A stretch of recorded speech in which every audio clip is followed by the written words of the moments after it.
Salut à tous, voici ma troisième vidéo de présentation de deck. Alors je vais vous présenter cette fois-ci mon deck Demoiselle de Fortune et Sorcière de la Bonne Aventure. C'est des cartes qui combinent ensemble, qui ne sont pas sorties en même temps d'ailleurs. À la base, juste les cartes Demoiselle de Fortune existaient et pas toutes en même temps. Puis les Sorcières de la Bonne Aventure ont été éditées il y a moins d'un an, ainsi que les Demoiselles de Fortune, que Éternité Demoiselle de Fortune, ce qui a rendu le deck jouable. Et surtout, des cartes ont été rééditées qui sont devenues beaucoup moins chères maintenant. Alors je vais commencer par vous présenter les monstres. Alors d'abord, je joue 3 Lumina, Demoiselles de Fortune et 2 Luminines. Alors toutes les Demoiselles de Fortune ont un effet, c'est-à-dire qu'à la stand-by phase, elles gagnent tout un niveau. Certaines ont un effet quand elles gagnent un niveau. Et toutes les sorcières de la bonne aventure ont ont le même effet que Mahad, je ne sais pas si vous le connaissez. C'est-à-dire que si on le pioche, on peut le révéler depuis notre main pour les spé sur le terrain. Et en l'occurrence, les sorcières de la bonne aventure, en effet, quand elles sont spé depuis la main, l'effet de Luminine, c'est quand elle est spé depuis la main, on peut cibler un monstre qu'on contrôle, l'envoyer au cimetière pour spé un monstre magicien de niveau 1 depuis notre deck. Donc en principe, ce sera soit le spé elle, soit spé Lumina. Lumina a un autre effet que de gagner un niveau une fois par tour, à la stand-by phase, c'est que quand elle quitte le terrain par un effet de carte, on peut spé une demoiselle de fortune depuis le deck. Ce qui est assez fort avec les autres demoiselles de fortune que je vais vous présenter. Ensuite, je joue 2 furies demoiselles de fortune et une flamette. Alors pareil, elle gagnera un niveau par stand-by phase et une attaque en fonction de ses niveaux. Donc elle gagne 200 par niveau. Et elle, pareil, elle est spé depuis la main quand elle est piochée. Et son effet, quand elle est spé depuis la main, on peut cibler une carte posée par l'adversaire et la détruire. C'est un peu la même chose que Fury, qui elle, quand elle est spé, permet de détruire une carte face recto contrôlée, un monstre face recto contrôlé par l'adversaire, ainsi que d'infliger des dommages égaux à l'attaque du monstre détruit. Ensuite, je joue Alizée, sorcière de la bonne aventure. Qui elle, quand elle est spé, permet d'ajouter un monstre magicien banni à la main. C'est son seul effet. Ensuite, je joue 2 Ondines Demoiselles de Fortune et 2 Aquamarines. Alors, c'est surtout elle qu'on va chercher à spé quand on va quand on va utiliser l'effet de Lumina. C'est-à-dire que elle, l'effet d'Ondine, quand elle est spé, c'est de piocher 2 cartes. Et l'effet d'Aquamarine, quand elle est spé, c'est d'invoquer spécialement quand elle est invoquée spécialement, pardon, c'est de cibler un monstre face recto sur le terrain et de le bannir jusqu'à la prochaine stand-by phase. Notre prochaine stand-by phase. Ensuite, je joue une Ténébra, une Malicia. L'effet Ténébra, pareil, elle gagne de l'attaque en fonction de son niveau et un niveau par stand-by phase. Et elle a un effet, c'est lorsqu'un monstre Demoiselle de Fortune face recto que l'on contrôle détruit un monstre de l'adversaire au combat et l'envoie au cimetière, on peut spé un monstre Demoiselle de Fortune depuis le cimetière. Donc c'est assez fort parce que c'est pas une fois par tour en plus. Et l'effet de Malicia, c'est que quand elle est spé, on peut bannir un monstre magicien depuis notre deck. Ce qui combatte plutôt bien avec Alizé, qui permet d'ajouter à la main. C'est un peu un sarcophage doré accéléré, mais c'est pas fantastique non plus. Je joue ensuite une Gaïa et une Pierrette. Pierrette, quand elle est spé, chaque joueur pioche une carte. Et Gaïa gagne un niveau par stand-by phase, et quand elle gagne un niveau, l'adversaire prend 400 points de dégâts. Donc c'est elle la plus forte du deck dans les monstres normaux, hors l'extra deck, puisque de base elle sera à 2400 vu qu'elle est niveau 6. Ensuite je joue 2 passés Demoiselle de Fortune. Elle c'est la synthoniseur du deck, et pareil elle gagne un niveau, et on peut bannir des... Son autre effet c'est de bannir des Demoiselles de Fortune que l'on contrôle, en ciblant un autre monstre, pour gagner un niveau par monstre banni. Alors, ensuite, je vais vous présenter les cartes magiques. Je joue 2 pierres miracles et pas 3, puisque 3 ça sert à pas à grand chose vu qu'on peut en avoir qu'une seule sur le terrain.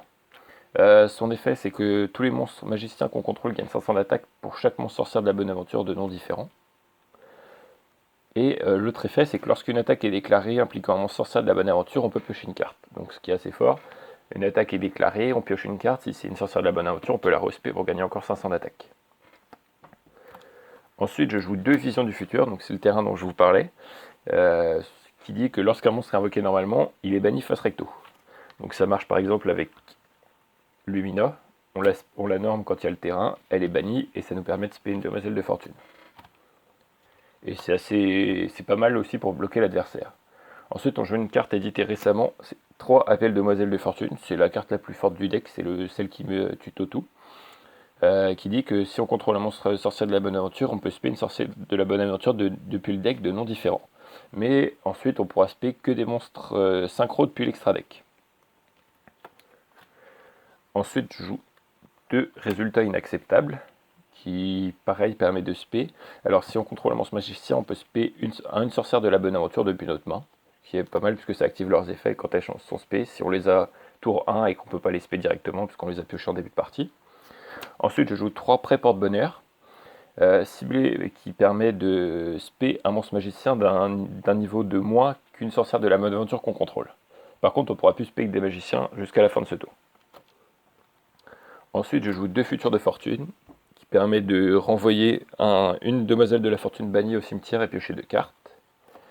Et 2 visions de fortune, qui, quand elle est activée, permet d'ajouter une carte demoiselle de fortune du deck à la main. Et elle a 2 autres effets qui impliquent le bannissement de cartes, donc qui combattent avec le terrain.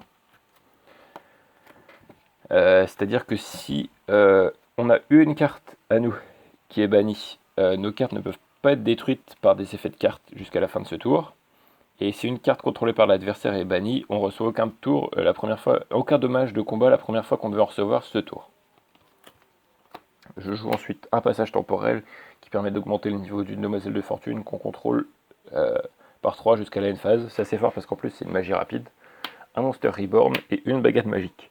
Donc baguette magique pareil est assez forte puisqu'elle fait gagner 500 d'attaque au magicien, un magicien équipé, mais surtout qu'on peut détruire cette carte et le monstre équipé pour piocher 2 cartes. Donc on l'équipe à Lumina par exemple, qui va au cimetière et qui permet d'en spé 1, et ensuite de piocher 2 cartes et éventuellement de spé des princesses des demoiselles de la bonne aventure piochées. Je joue 2 pièges ensuite, fortune familiale et rembobinage de demoiselles de fortune, chacun en x1, puisque c'est des pièges et qu'ils sont assez situationnels. Rembobinage permet de cibler un nombre de monstres de notre choix de demoiselles de fortune bannis et de l'espé, mais qui seront renvoyés au terrain à la phase, renvoyés au deck à la phase, pardon. Et une fortune familiale activable uniquement durant le tour où un monstre demoiselle de fortune qu'on contrôle est détruit. Et pour spé, et à notre prochaine stand-by phase, on pourra spé 2 demoiselles de fortune. Donc c'est assez situationnel, il faut le jouer quand on est sûr de notre main ou qu'on est vraiment fini et que on espère piocher une demoiselle de fortune au prochain tour. Donc on l'active par exemple et on pourra spé 2 demoiselles, et vu que ce sera notre stand-by phase, elles gagneront un niveau en plus. Ensuite, pour ce qui est de l'extra deck, je joue 2 éternités demoiselles de fortune. Donc c'est la nouvelle synchro qui renforce énormément le deck. Donc elle, pareil, gagne une attaque en fonction de son niveau. Donc elle gagne 400 par niveau. Elle a un effet à elle quand elle gagne un niveau. C'est-à-dire que chaque fois qu'elle gagne un niveau, on peut bannir un monstre face recto contrôlé par l'adversaire. Et son autre effet, c'est durant la phase de l'adversaire, si cette carte est dans le cimetière, on peut bannir un autre magicien dans notre cimetière pour l'aspect. Donc elle est assez forte et elle gagnera encore un niveau à notre stand-by phase. Je joue ensuite un dragon rose noir, un Crowley que j'invoque quasiment jamais, un Saryuja, mais surtout 2 puzzle omino, le glisse effaceur. Lui il requiert 2 monstres de niveaux différents, donc c'est souvent le cas avec les demoiselles de fortune. Et quand un monstre est spé dans une zone pointée par cette carte, tant qu'on contrôle ce monstre, on peut déclarer un niveau de 1 à 8 et jusqu'à la fin de ce tour, le monstre devient de ce niveau. Et donc c'est assez fort pour faire gagner des niveaux rapidement aux monstres et activer leurs effets pour certains, donc par exemple à Éternité ou à Gaïa. Le seul problème d'Éternité, c'est que ces effets sont une fois par tour. Et enfin, il y a 3 cartes que je ne joue pas.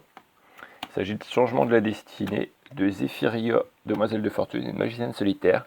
Alors Magicienne Solitaire, c'est parce que d'une, c'est pas une Demoiselle de Fortune, et que son effet est pas fantastique, c'est-à-dire qu'on peut sélectionner un monstre Demoiselle de Fortune qu'on contrôle et un autre monstre face recto sur le terrain, et réduire le niveau du Demoiselle de Fortune sélectionné de 3 et détruire l'autre monstre. Ce qui est pas génial, puisque lui on peut pas l'invoquer spécialement, et son effet est pas si fort que ça comparé au reste du deck.